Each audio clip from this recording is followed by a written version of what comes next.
ഹരേ കൃഷ്ണ. സർവം ശ്രീ രാധാകൃഷ്ണാർപ്പണമസ്തു. ഇന്ന് മോഹിനി ഏകാദശി വ്രതത്തിലായിരിക്കും എല്ലാ പ്രിയപ്പെട്ടവരുമെന്നറിയാം.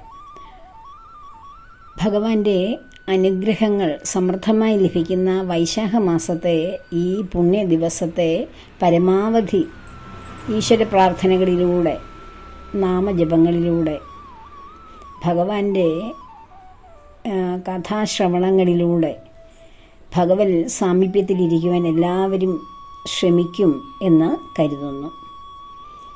ഭഗവാൻ മോഹിനി രൂപം പൂണ്ട് മായയിൽ അസുരന്മാരെയെല്ലാം പെടുത്തി ദൈവിക നീതി നടപ്പിലാക്കിയ ദിവസമാണല്ലോ ഇന്ന്. നന്മയ്ക്ക് മേൽ തിന്മയുടെ മേൽ നന്മയ്ക്കുണ്ടായ ഒരു വിജയം, അതായത് മായയുടെ മോഹത്താൽ അകപ്പെട്ട് കിടക്കുന്ന മനുഷ്യരാശിക്കുണ്ടാകുന്ന നാശവും മായയിൽ നിന്ന് രക്ഷപ്പെടുന്ന മനുഷ്യർക്കുണ്ടാകുന്ന നന്മയും കൂടിയാണ് ഇതിൻ്റെ തത്വം. വശ്യമനോഹരമായിട്ടുള്ള ആ സുന്ദര രൂപം കാട്ടി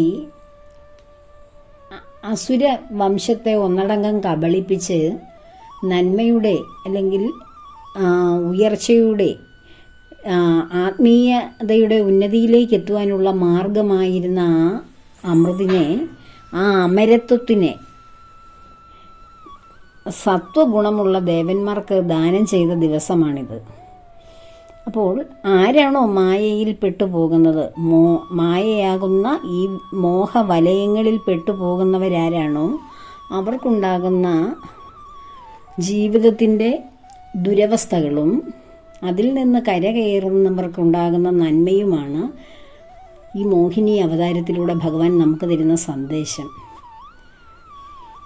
ഏത് മോഹങ്ങളിലാണോ ഇന്ദ്രിയങ്ങൾ പെട്ടുപോകുന്നത് അത് മനസ്സിനെ വല്ലാതെ തളർത്തും. മനസ്സും ഇന്ദ്രിയങ്ങളും തമ്മിലുള്ള ഗാഠബന്ധത്തിലൂടെയാണ് ഒരു മനുഷ്യൻ്റെ നിത്യേനയുള്ള ചിന്തകൾ കടന്നു പോകുന്നതും പ്രവൃത്തികൾ നടക്കുന്നതും.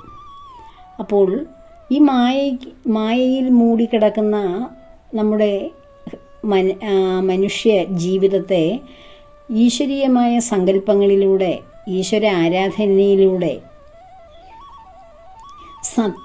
സത്വഗുണങ്ങളിലൂടെ, സൽചിന്തകളിലൂടെ, സത്പ്രവർത്തികളിലൂടെ മുന്നോട്ട് കൊണ്ടുപോകുവാനുള്ള ഒരു പരിശ്രമമാണ് ഇന്നത്തെ ദിവസം നാം ചെയ്യേണ്ടത്. ഈ പരിശ്രമത്തിൻ്റെ ഭാഗമായി നാം നാമജപങ്ങളിലൂടെയും ആരാധനകളിലൂടെയും പ്രാർത്ഥനകളിലൂടെയൊക്കെ മുന്നോട്ട് പോവുക. എല്ലാവർക്കും അതിന് കഴിയട്ടെ. എല്ലാവരെയും ഭഗവാൻ അനുഗ്രഹിക്കട്ടെ. സർവവും ഭഗവാന്റെ പത്മപാദങ്ങളിൽ സമർപ്പിച്ചുകൊണ്ട് ലോകാ സമസ്ത സുഖിനോ ഭവന്തു.